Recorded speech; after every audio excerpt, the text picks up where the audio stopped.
After the France got a new prime minister, what policy is possible in terms of economy and global politics?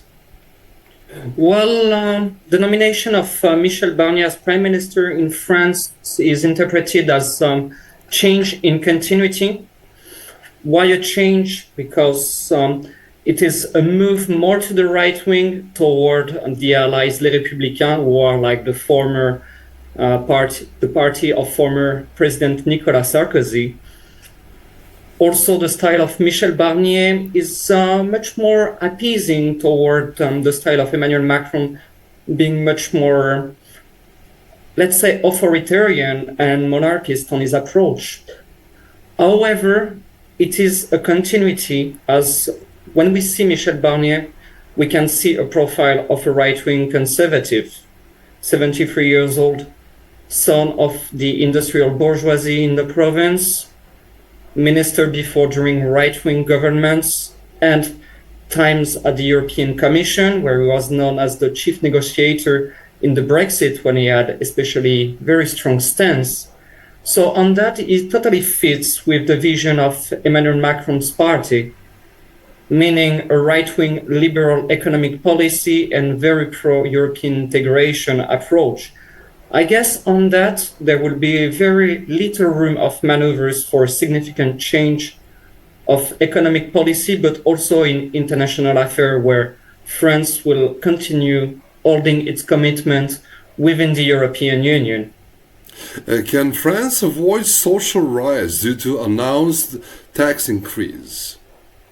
Well, the social movement are still continuing as the announcement, mostly by the left and trade union, because if we return several months before, it is like the party of Jean-Luc Mélenchon that managed to get the highest number of seats thanks to arrangement with Macron's party.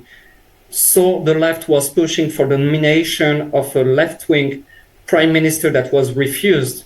Directly after the announcement of Michel Barnier as prime minister, this protest occurred as they consider that the election has been stolen. Concerning the announcement of increasing taxes, as there is the, let's say, the very tight schedules of voting the budget for next year.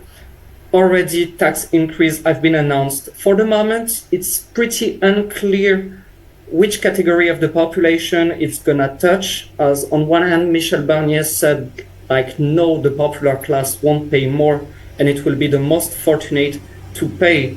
On the other hand, the president is totally opposed to, for example, increasing the taxation on companies or re-establishing the taxes on the highest revenue above 1 million euro.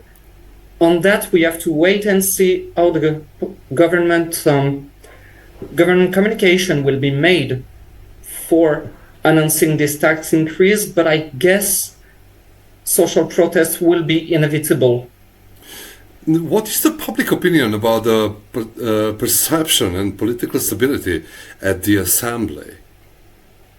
Well, according to the last polls, Emmanuel Macron has a disapproval rate of 75% among the French people, meaning only 25% of the French population are supporting his action. So the nomination of Michel Barnier is not the most appreciated move. I guess like the French population is really getting exhausted about Macron's presidency, as especially before the stakes were high with the unexpected announcements of elections. I guess the disagreement will continue. When it comes to political instability, it is also the outcome of this last election. It has left a parliament being much more fragmented as it was before in 2022. There, Emmanuel Macron does not have the absolute majority. He gains only 160 seats, plus 60 seats of the right-wing party, Les Républicains, that are allied to them. But facing that, you have 180 seats for the United Left and around 160 for the National Rally. Already the parliament is fragmented.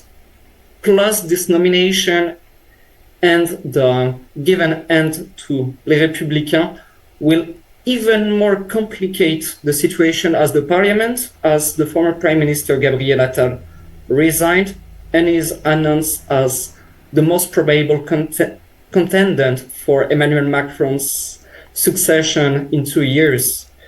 So it might be possible that, as he is the head of Emmanuel Macron's party, is going to oppose Les Républicains at the parliament, that will even more fragmented the parliament.